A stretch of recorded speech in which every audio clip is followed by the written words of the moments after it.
This past January, Iran shot down a Ukrainian commercial airliner and killed all 176 people on board. People said, how did this happen? Well, at the time, the United States and Iran had quite a bit of tension between them. Iran thought that the United States was going to attack. And there was a radar operator who was looking at the airspace, and he forgot to adjust his radar. And that led to a series of events that led to the shooting down of this commercial airliner.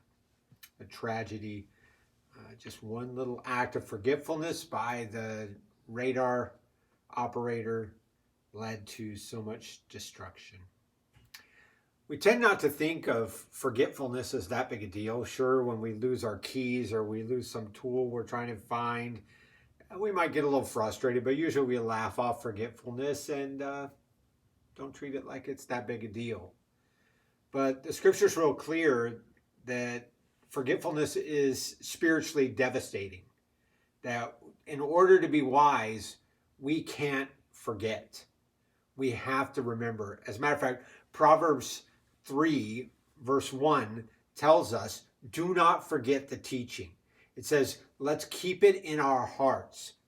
As a matter of fact, verse 3 says we need to bind it around our necks and we need to write it on our hearts so that we don't forget it. Because forgetfulness is not just something that we can look at and go, it's not that big a deal.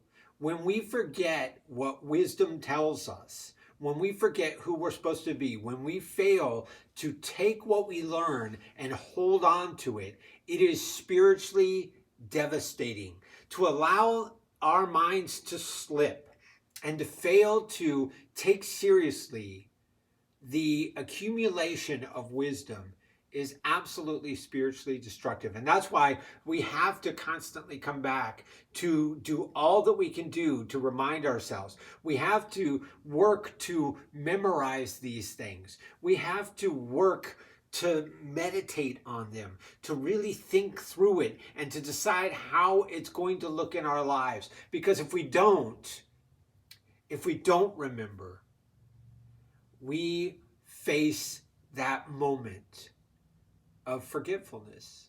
And if it comes at the wrong time, it can be absolutely destructive and devastating for our lives.